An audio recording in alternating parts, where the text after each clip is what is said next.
This Torah class is brought to you by TorahAnytime.com. Okay, thanks.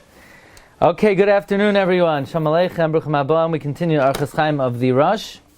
We're up to Ois Mem Beis. So I'm very excited to begin this today. On Friday, I had the zechus to meet with Rav Goldberg Shlita, who wrote this Perush on Orchos Chaim of the Rosh, and I was by him for quite some time, and I was asking him about his writing because I was not aware of how many Sfarim Rav Goldberg wrote. He wrote Perushim on the Igeres Ramban, Igeres HaMosar Orchos Tzadikim, Mesilas Yesharim, Shari Tshuva, Yesod HaAvoda, Derech Eitz Chaim, Nefesh HaChaim, and then on many Mesachtas of Shas. He gave me a copy of his Perush on Yevamis. He wrote a Perush on Siddur in 3 volumes, Yemei Chol, Yemei Shabbos, and Yom Naroim. He wrote a Perush on Shas. In fact, he told me that when he started, he wrote a Perush on Chumash, which was his first Perush. And he said when he was a younger man, he went to Rav Shach to get a Haskama for his Perush on Chumash, and Rav Shach said, why don't you write on Halacha?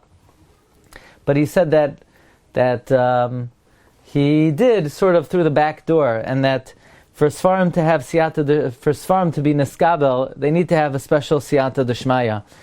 He wrote something interesting on Golos Yishmael. He wrote that after 9/11. He wrote a sefer on Corona called Chazak V'nis Chazek Ba'ad Amenu.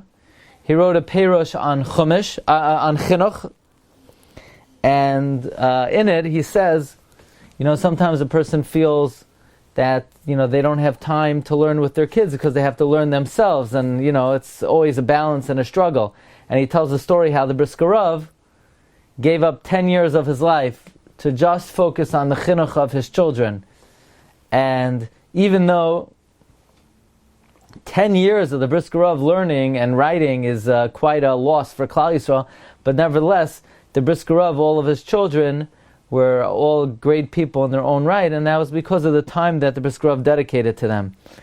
So I invited Rav Goldberg maybe to give us a little, maybe a hakdama to the next sefer we learn, so we'll see. Okay, we're up to Ois Mem Beis. Erev uvaykar v'tzaharayim shmar ha'itim hakvuim l'tfila. Evening, morning, afternoon, one should guard the times set for tefillah. Number one, that means as follows: that one always has to be aware of the Zman Tefillah, because if one davens after the Zman Tefillah, they're not mekayim the mitzvah of Tefillah.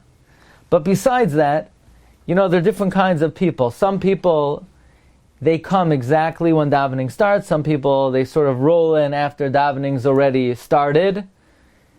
But it's important to sort of be there before the davening begins, to be in the proper frame of mind, and just pasha to be able to say all the words. If somebody comes after the davening already started, it's nearly impossible to be able to recite the entire tefillah. Psach libcha sha'achas koidem tefillah. Says Rosh, open up your heart one shah before davening. Now the Mishnah says in Brachas, Daf Lamed Amud Beis, the Chasidim Harishonim would wait an hour, and they were davening in order to be mechavein liban la'aviyam shabbat shemayim. And the Mishnah Berurah says, from the Talmidei Rabbeinu Yoina, that even though normally shah achas could mean even a moment, the Gemara doesn't mean a moment. The Gemara means a full hour. And the Mishnah Berurah says that was for the Chasidim Rishonim, but for others, it's enough to delay a little bit amount of time. That's why there's a halacha that one has to wait before davening the amount of time that it takes to walk 8 tefachim before beginning. Now,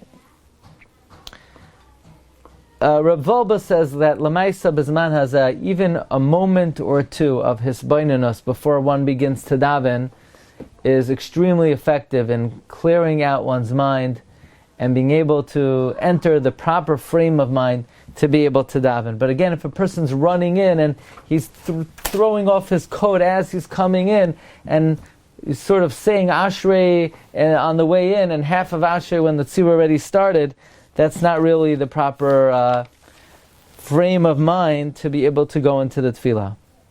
Says the Rosh, V'hevi zahir shatia me'asara harishayim. Be careful to be among the first 10 who come to the davening. Now, one would have thought that being from the Asar Rishonim is a good practice, a nice practice, a hidur, a milsa de chasidus.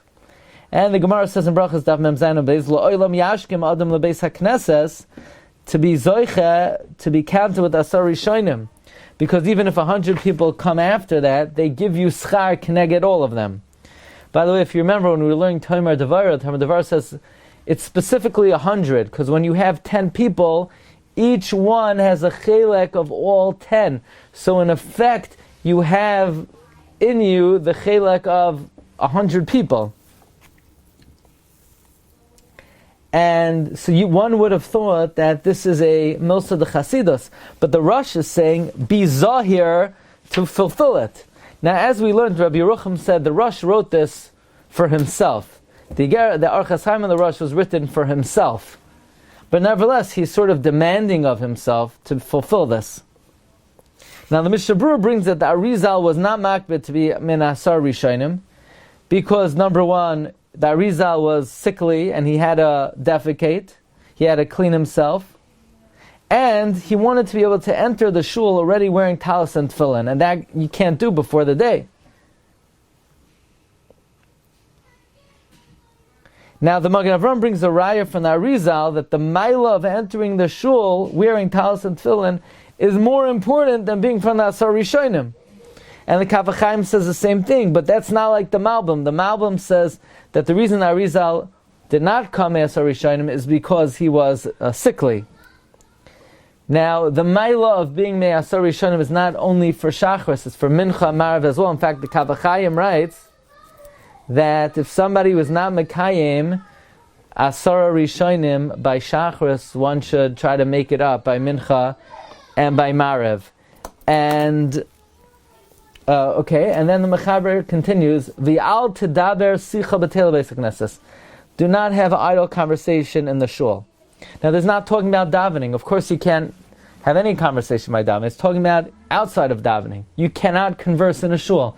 This is a subject we've spoken about, that according to technical halacha, you may not converse in a shul. We're talking about nothing derogatory, just regular, ordinary, mundane business conversation, shooting the breeze.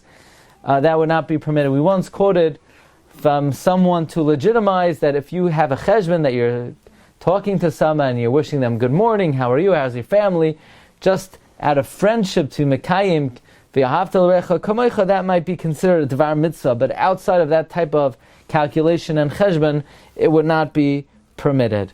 Utfilin al rosh chavzarecha al yachsaru. Do not be lacking and missing in wearing tefillin. Again, this is back in the day when people, or at least pious individuals, would wear tefillin beyond the scope of the specific tefillah. So here we have the various practices of tefillah.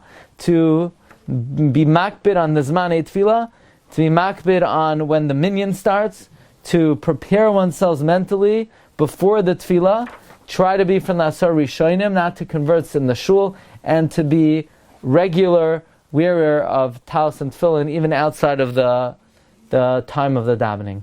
Thank you, everybody, for joining us, and Be'ez Hashem, we'll see everyone tomorrow in Ois Mem Gimel. Have a wonderful night. Kol Tov.